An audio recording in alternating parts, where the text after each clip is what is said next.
to introduce himself. Thank you very much. This is the first time I've seen many of you people, so I'm kind of a new face, but give you a little campaign update. It's going very well, and we're right on schedule. We have a very good organization, and this has already become a nationwide campaign. If you go to our website, and some of you might have my little list of to-do items, priority list, or I call it, I just did a video and it's called the bucket list. So take a look at that and you'll see where I stand on many of the issues. I want to start next, tell you a little bit about myself. I grew up in Arlington, Virginia. I went to Washington Lee High School, and like my father and my brother before me, I went to Virginia Tech. At that time, I thought it was the only school in Virginia. My father told me that. After graduation from Virginia Tech with a business degree, I went right into the Air Force. I was a second lieutenant navigator on the B-52. And I still remember flying what we used to call the chrome domes. Remember those?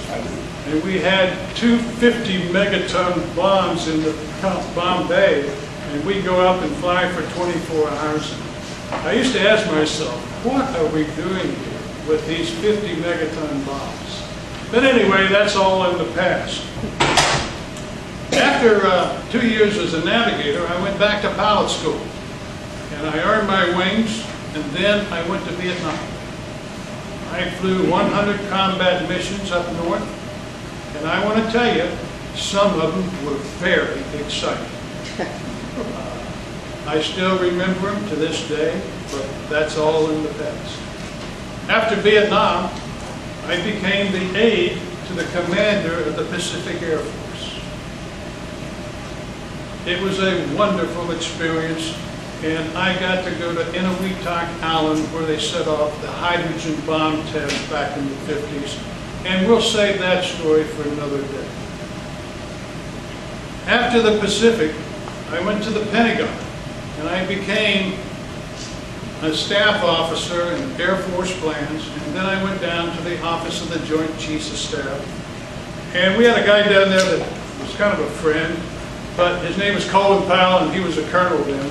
And I remember, Colin, you're going to the White House, I could just tell.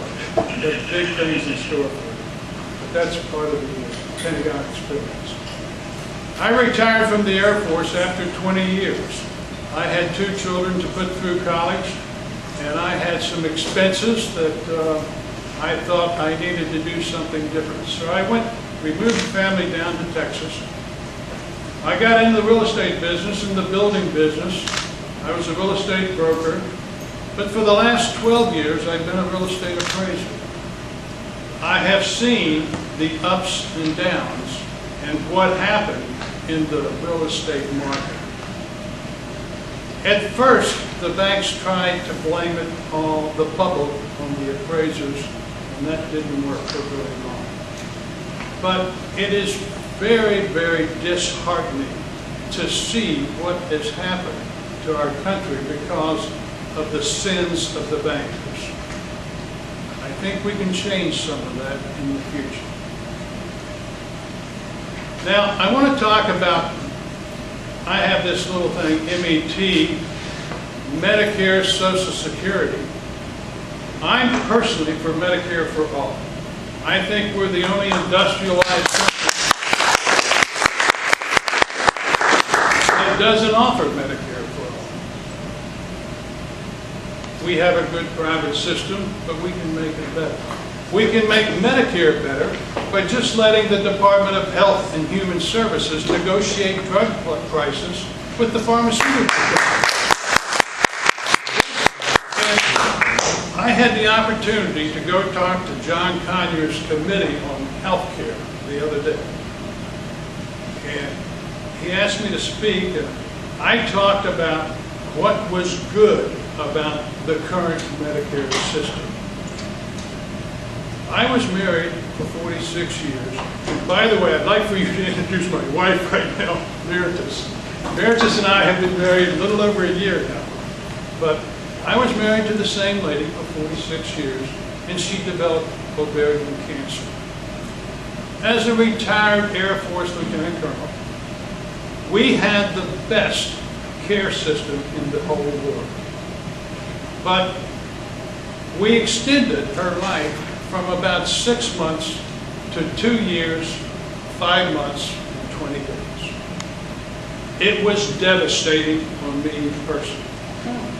But I know that I look around here and I know you've had losses too, so we pick ourselves up and you move on. Life is too precious to waste.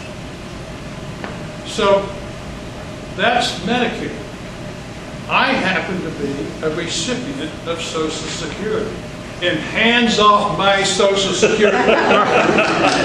Amen.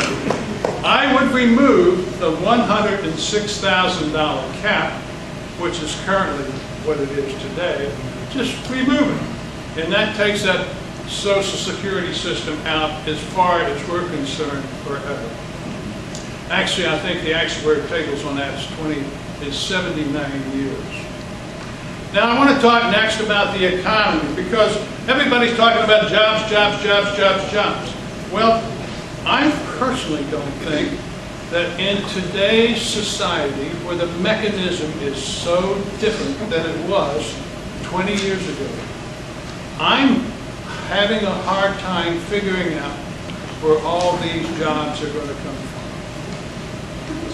Wrap it up at this point. 2 seconds. Go ahead.